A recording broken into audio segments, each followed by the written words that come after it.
sinasabing almondigas, laging pumapasok sa utak natin yung may sabaw, may patola, at may miswa. Eto, medyo kakaiba.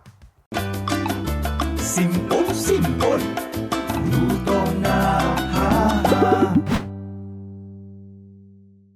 So, yung gagawin natin today ay almondigas or tinatawag na albondigas, which means meatball. So, walang pakailam yung sabaw niya or yung recipe niya. Basta, bola-bola, almondigas yan. Kaya we will start off with our ground pork and we will just add all our other ingredients. So, meron tayong minced onion, garlic. Yan. We're classic na bola-bola. Yan. Asin, good amount of salt. Yan. Breadcrumbs, then may egg, di ba? And lalagyan din natin siya ng black pepper. And yung gagawin lang natin dito ay imimix natin yung ating giniling, no?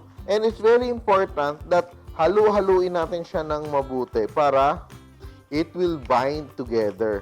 And I will go mix. So ito, pwede ito na beef. Pwede din to chicken, di ba? Lamb, turkey, o di ba, pasosyal lang pasosyal. Ideally, yung meat na may konting taba para maging malasa siya. And it will stay juicy. Mix natin. Pero ito, hindi to recipe ko. Recipe to ni Nitz Bustos. Na paborito ng mga anak niya, yung mga pagkain may sauce. At hindi lang kung ano-anong sauce, yung red sauce. Kaya ito siya, gagawa tayo ng meatballs in red sauce. Yan. So, almondigas in tomato sauce. O, diba? Social. Yan. So, once we have our meat ready, gagawin lang natin dito. I will just get my pan. I will add oil. No? Just enough oil to cover the bottom of my pan. And I will now begin making my meatballs. Yan. Equal sizes. Yan. So, ikot-ikot lang natin.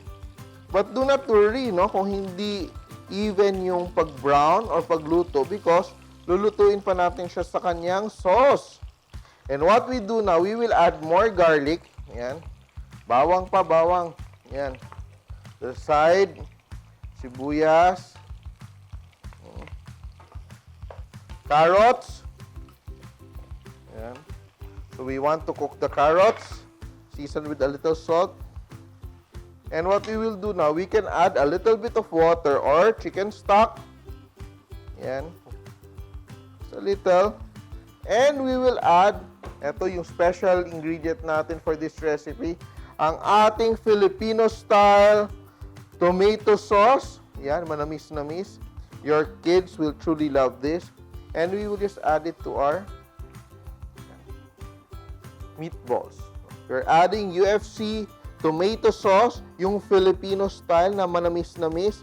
And guys, if you want a copy of this recipe and other recipes from our contributors just like Nitz Bustos, you can download not the recipe but an entire book, the UFC 50th Anniversary Cookbook. Yan, cookbook yan ha. With 50 recipes from our friends, mga ka-SIMPOL natin na nagpadala na ng kanilang mga contributions. So just click on the link and download the cookbook.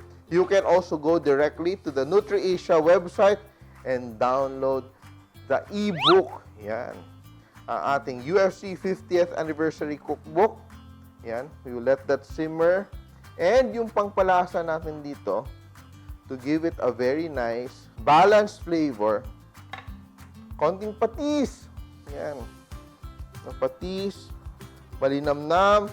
And we will also add our red and green bell peppers. No? Let the flavors cook. No? Yan. And black pepper. And we will just let that cook for a few more minutes until sure na sure tayo na luto yung ating almondigas or ating bola-bola or ating meatballs. And luto na yung ating meatballs. Diba? So easy to do. Isang pot lang siya. Pero it looks very fancy, di ba? Looks very special. Kaya, mga mommies, even daddies, try it at home, di ba? And here it is, ang ating masarap na dish for today. Almondigas in tomato sauce. Simple!